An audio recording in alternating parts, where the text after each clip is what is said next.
I agree with what everyone said. It's a debt deal, this one, not a equity deal. And the reason for that is because you've de-risked it. You've already owned the site and you've got the planning and you're ready to go and you're stripped out.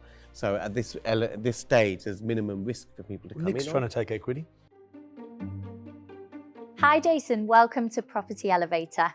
Thanks for inviting me on the show. So tell me, where have you come from today? Today I've come from Cambridge, so not too far to come to London today. Brilliant. And what are you looking for in terms of an investment partner? So today I have a commercial pub conversion to 9 residential dwellings. We already own the site and we've going to front the 360,000 of our own money, and we're looking for the remaining 50%, so another 360 from the angels today for a 10% return on their money. Excellent. And what is the potential profit then for our angels if they were to invest? So because we already own the site and we're putting 50% of the capital ourselves, it's going to be 10% for the return on their money. And also the reason why I'm on this show as well, because I have a lot of good connections. I have my own YouTube channel, which is slightly shy of 30,000 subscribers. And I also have my own estate and lettings agent in Cambridge. So I'm hoping to really work with an angel today, grow the sort of working relationship, and hopefully much better projects to invest in the future together as well. Excellent. So you're going to rival Ranjan a little bit with his YouTube numbers, aren't you? I'm not going to match him quite yet. And so what made you apply for the show? It's really just to sort of get myself out there, build the relationship with an angel, and also to sort of leverage off their experience with a project of this size as well. And what would it mean to you if you were to get the investment today? I'll be, of course, absolutely delighted, and yeah, looking forward to sort of working with the angels.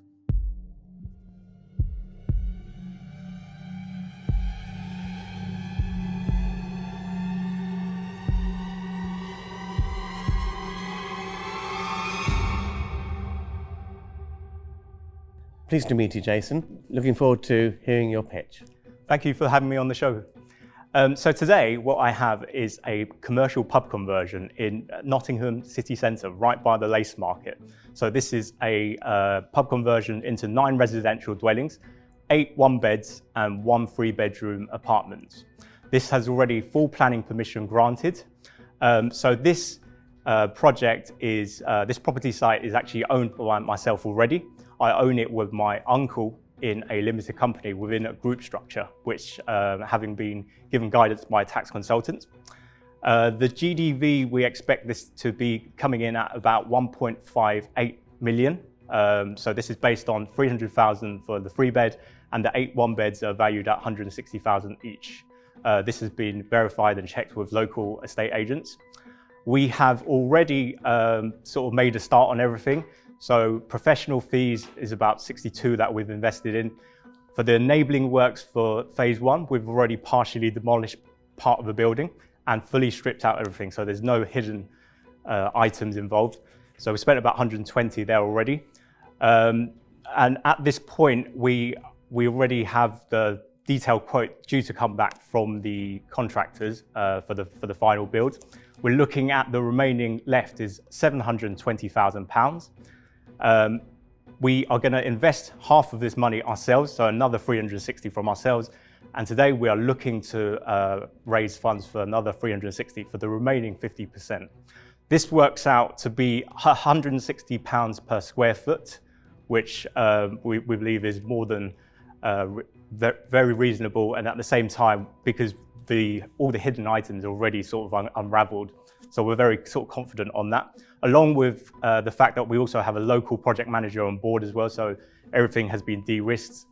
And today, yeah, I know that I can actually potentially get development finance. We've been quoted at 0.85%. But at the same time, I wanted to sort of come forward, meet the angels, and just basically develop a working relationship. So, because at the end of the day, I'm asking for 360,000 for 10% return, which might not be the most attractive, but I'm hoping to sort of start a working relationship on future projects together. Just a bit of background about myself. I have a YouTube channel, slightly shy of 30,000 subscribers, so can't quite match Ranjan's just yet.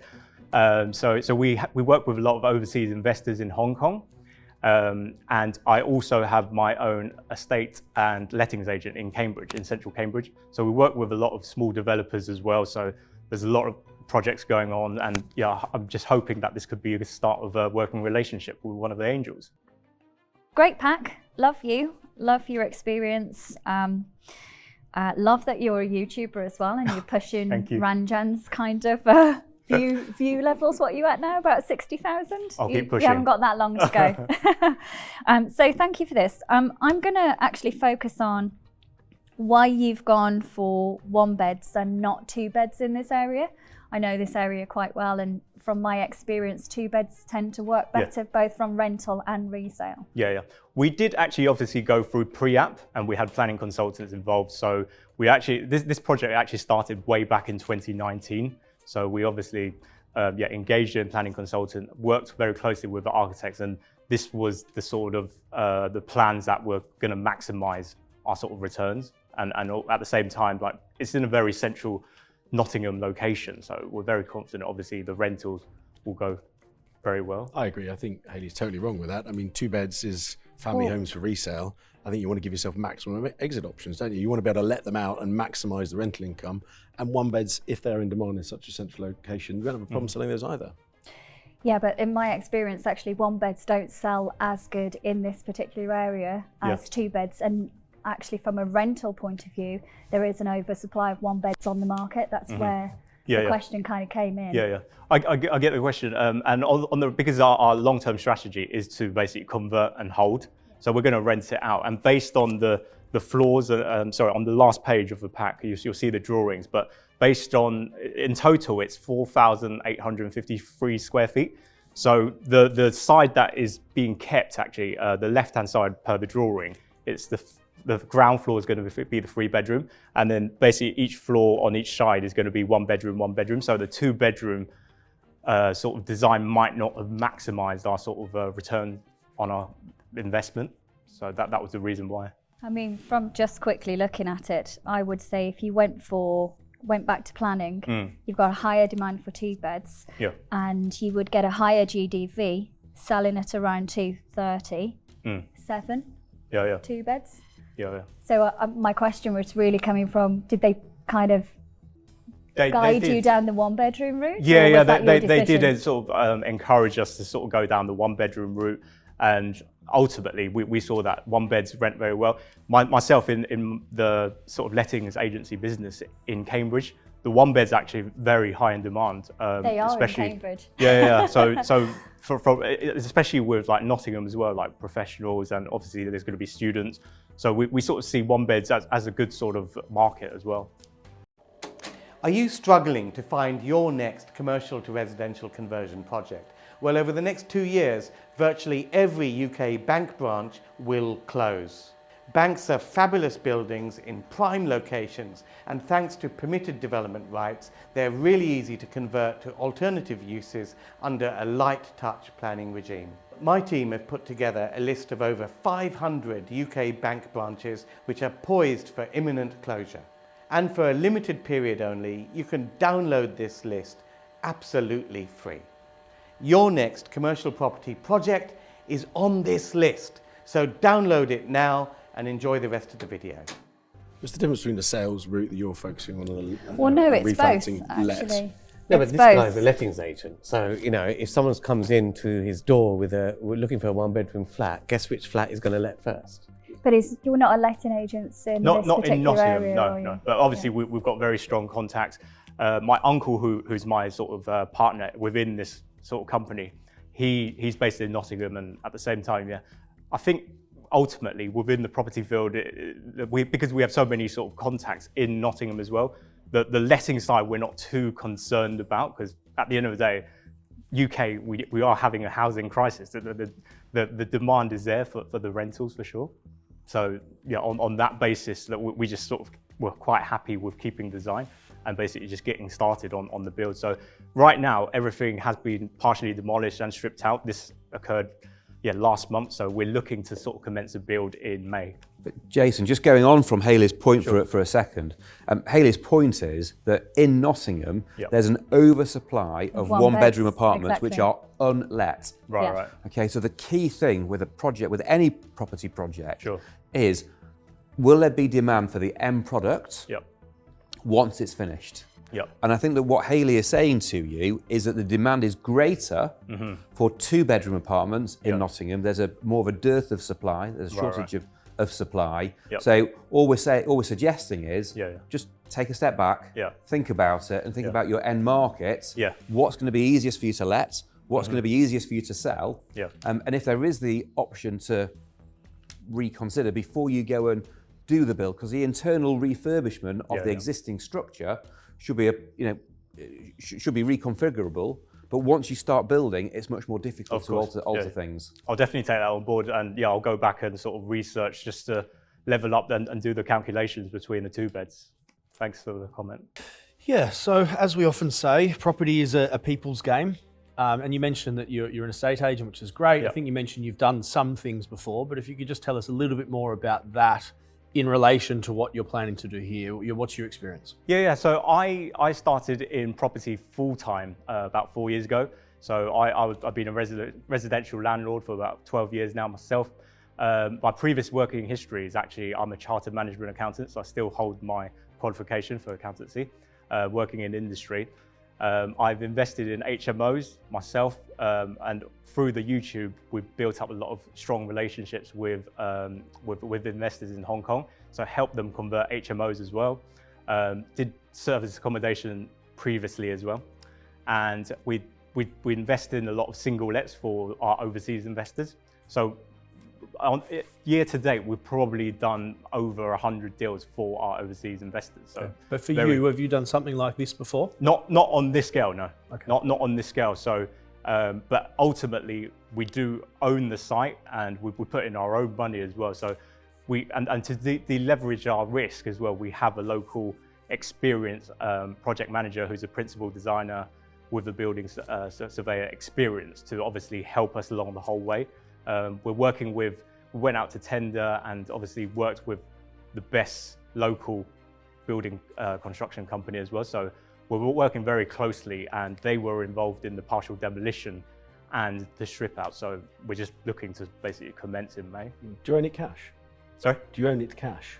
Yeah, we own it. So actually, going back to the relationship game, my uncle basically he owned the building previously in his personal name. He didn't really know how to sort of utilize it, etc. And basically, when I started in property full time about 4 years ago, I came on board, basically helped with the whole process of gaining planning permission, etc. And he's sort of kindly basically said, look, we'll just sort of transfer it into a limited company. We own it half, and basically, we started from there really. I actually have a question around the large retaining wall at the back of the property. This bit. Yeah. So from the photograph that we're Yeah. looking at and from the pack, Yeah. that looks like a significant potential challenge, insofar as drainage, surface water coming up the back of the buildings Yeah. on the hill above. Yeah. Have you looked into? Yes. All structural engineers' designs, the drainage has been looked at. So we've obviously spent money on that, and there's no issues. The only slight issue, because it's the Nottingham Caves actually. Okay. So when it used to be ran as a pub, they used to actually have bands playing in there. So we're keeping that. So it's more like a sort of communal area to make use of the caves. The only slight issue, which we're going through planning, and it's not really going to hold anything back, is the clearance on this fig tree, which is overhanging into our boundaries. So this is one of two self-propagating fig tree in the country, outside of the other one in Kew Gardens. Lucky you. Yeah, exactly. So I mean, that's developer's worth night. Yeah. One of only two in the UK. Exactly. Yeah, I'm running you a mile would when have someone guessed. says that to me, I tell you.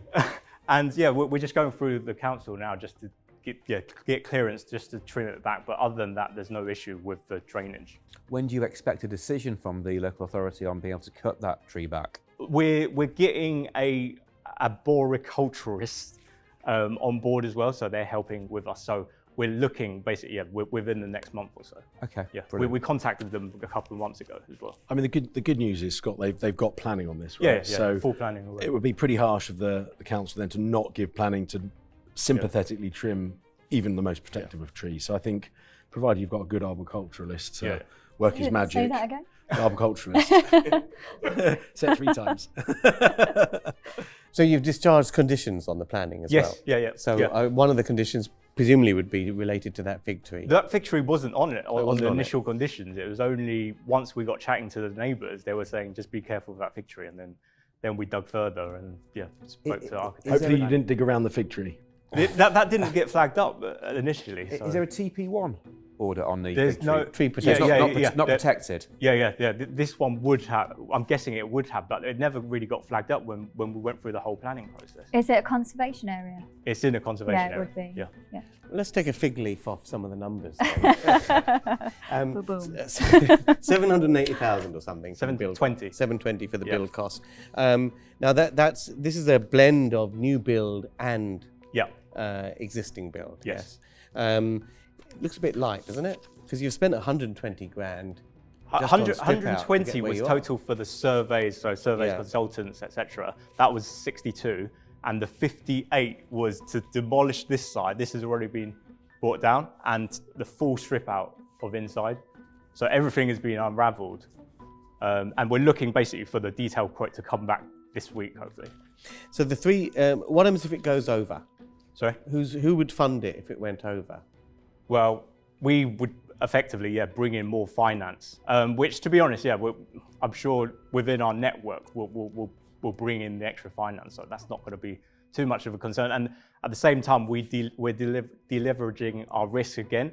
So with the project manager on board, he's obviously going through the whole contract administration, and there's a penalty if the contractor is to go overboard. I think we had a discussion last week, and we're looking at about, it worked out about 700, so about £800 per flat for the penalty per month. So effectively, we're covering any sort of rates that we're going to be borrowing. You mentioned in the beginning of your pitch, you're looking for a loan as opposed to a partner. Yeah. So, and why really have you come to us? Well picked up on, because I don't think that's interesting any of us.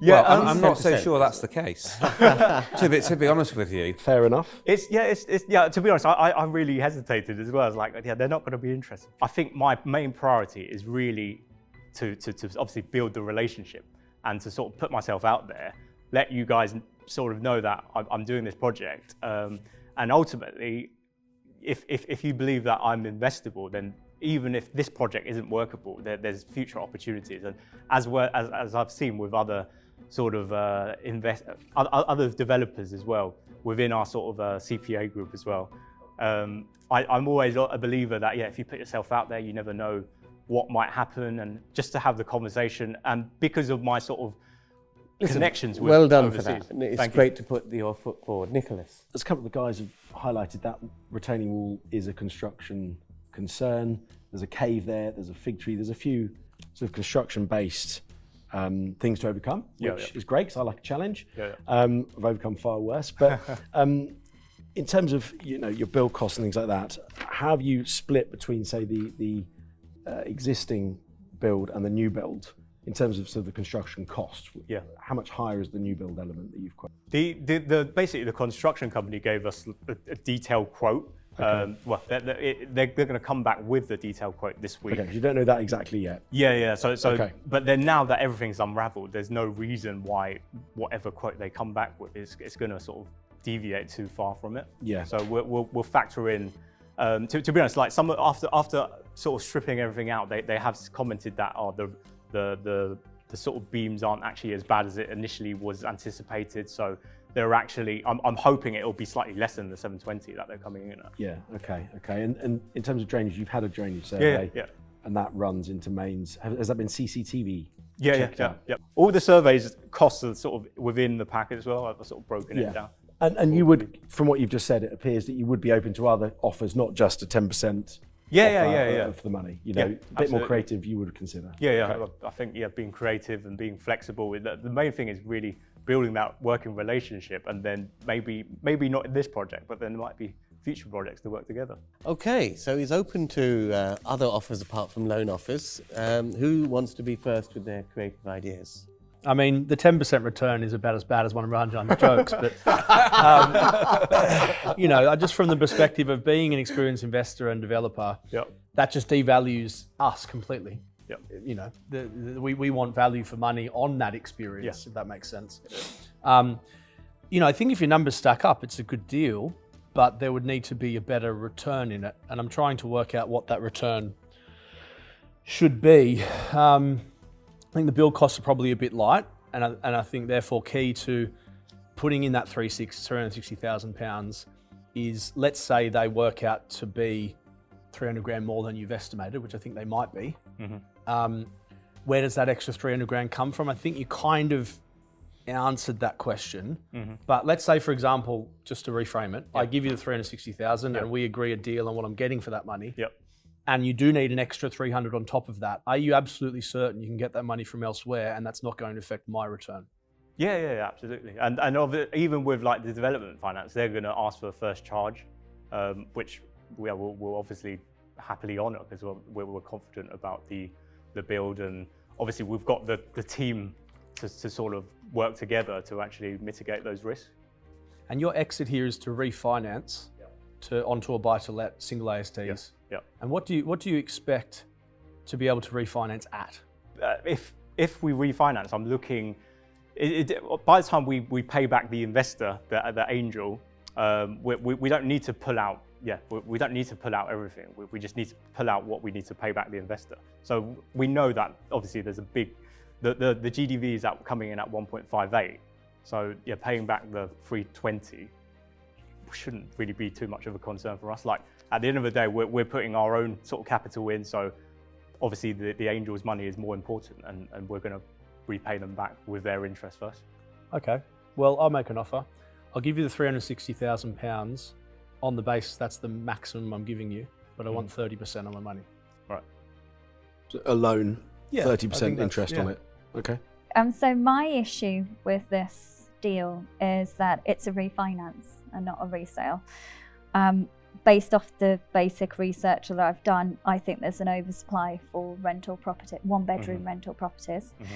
So I think that's the sticking point for me. So I would be prepared to make an offer, but my offer would be subject to going back to planning, getting 7 2-beds, and actually selling. And then I what want would your- 25%. How are you going to get 7 2-beds when there's only 8 1-beds there, and you can't double the size of the? Well, if you Eight do one-beds, it, 1 3-bed. 8 1-beds, 1 3-bed. Yeah, but they're quite big, aren't they? Total 4,853 square feet. With a good architect, you will be able to get 7 2-beds. I know that they will sell better. I know that they will rent better. So you're protecting your downside, your exit, if your primary strategy to sell doesn't work. Okay. And I'd want 25%. Okay, thank you.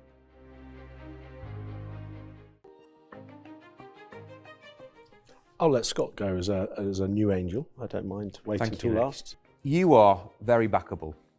You're based in Cambridge. We do a lot of business in Cambridge. In fact, we do a lot of business right the way from Nottingham all the way across towards the east of the country, and Cambridge and even to Norwich. I like the fact that you have not said it in part of your pitch, but you're a chartered management accountant. You invest a lot in yourself. You invest a lot in your education in terms of the property courses that you've been on. I see that this is a debt deal rather than an equity deal, going back to Hayley's offer and going back to Paul's offer. Those offers really are equity offers rather than debt. And I see this as a debt deal. So I'm going to make you an offer, okay? One of the things that you've not said with the development finance that you've been offered is whether there's any arrangement fees or exit fees. Okay, so let's assume that there are fees involved. So the reality is that the offer that's been made to you is probably nearer the 12 or 13%. Okay, so I'm going to make you an offer for all of the money, but not just all of the money. I'll also include in there that if your costs go up by 100, 125 grand, okay, which is possible given the location, given the issues with the wall behind it, and the way that build costs have increased more recently, that we will also be able to increase your facility in the event that you need more money. Okay, right. And in terms of the pricing, we will charge you 1% a month, okay, which is 12% per annum in total, which I think smashes any other offers out of the park, as well as the development finance offers that you've already received. Yep, perfect. And so I don't even think it's worth Nick speaking. Perfect. Thank you. Well, he's got some balls coming in here, hasn't he, on his first series, chucking those kind of comments out. And I don't blame you. That's a good offer. But I actually do agree with you, Scott, that this is a debt-led deal. And I think it should be restructured as such to maximise the value for the site, for investors, and the ability to get this built quickly and move on to another site, actually. So I'm looking actually one step ahead of all the other angels, which wouldn't be the first time that I've been able to have more foresight than they have. But I'd make you an offer. I'm going to make you, oddly, 2 offers. You only get one. You only get one. Well, I'm offering on the second deal that we haven't done yet, guys. Come on, try and keep up. I know I'm trying to educate you on how to I make didn't get offers. that pack. No, exactly. Keep One up. option. One option. Keep it brief.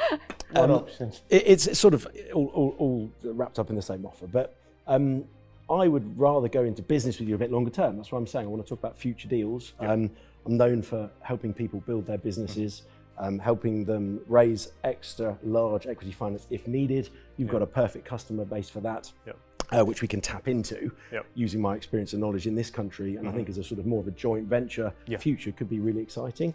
So my offer's based upon the bigger picture. On this deal, I'm happy to take 33% of the deal, which is essentially partnering with you and your uncle. But after this deal, I'd like to continue that SPV as a joint venture at 40% share.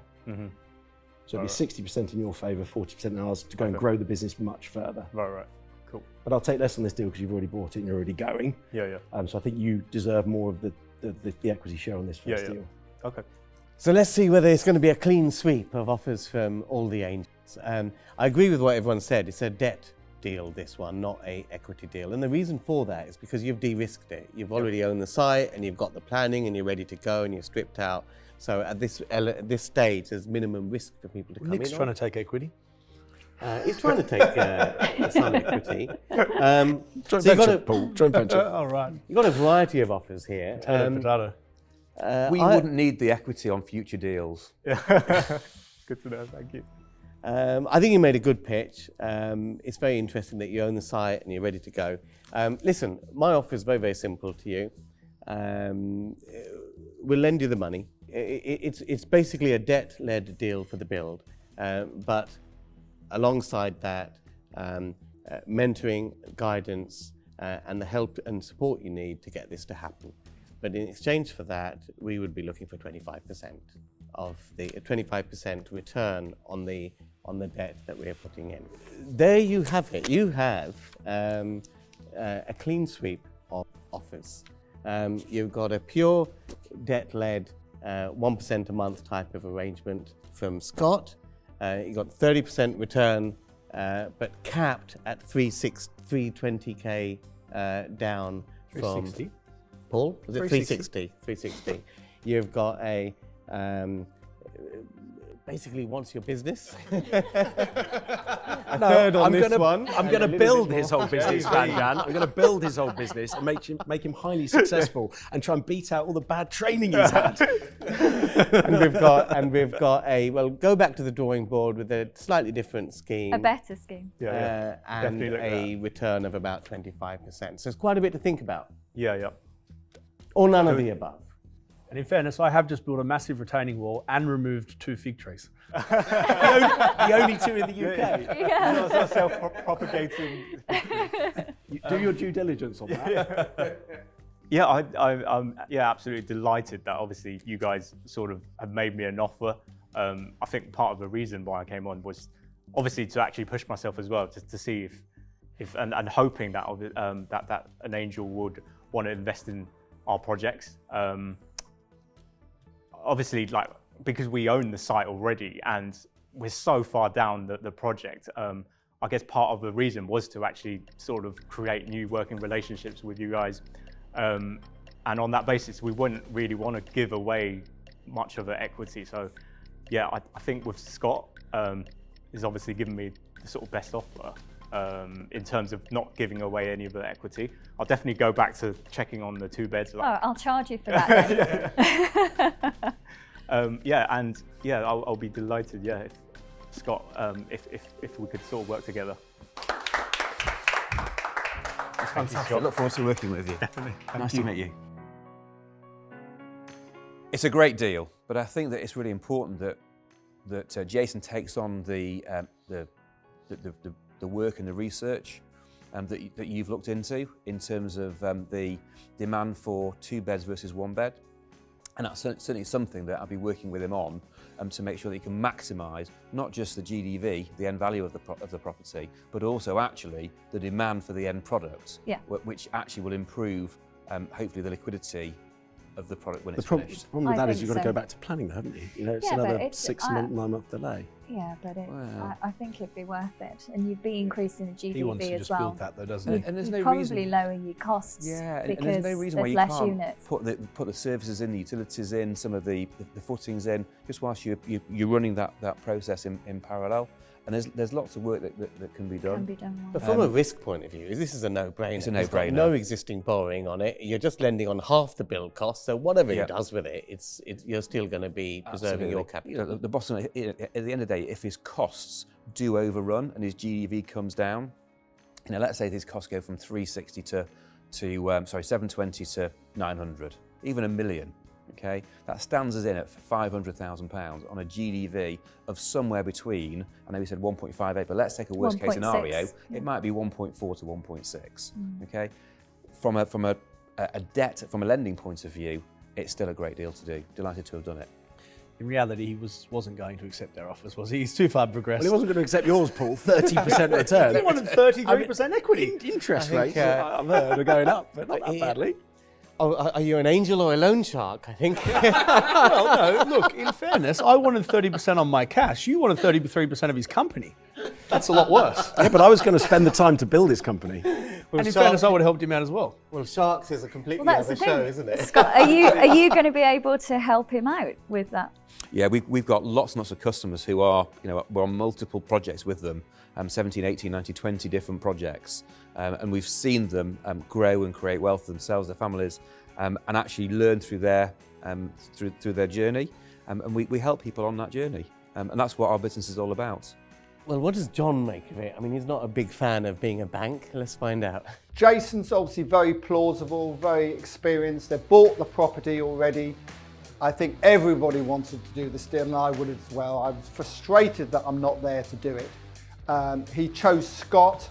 It's nice to see Scott warming up to the challenge of being an angel. It's not easy. You're going into that environment with 4 very experienced property dealers, investors, been at it a long time. And Scott, of course, comes from a financial background, banking background, and he's come over to the dark side. So it takes a bit of getting used to, but well done, Scott. I think you've got a good deal there.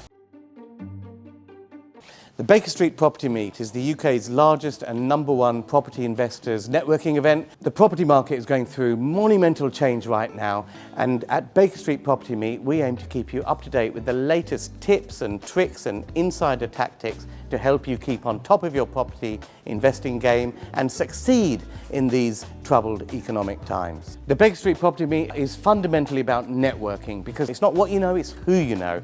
And at Baker Street we aim to connect you with the people to make your property journey a monumental success. There's no better place to be to further your property investment journey than the Baker Street Property Meet. So make sure you're here, you're connecting with myself and Andrew Roberts, our expert guest speakers, and 300 passionate property people each and every month. See you at the next meet. Get your spot at bakerstreetpropertymeet.com.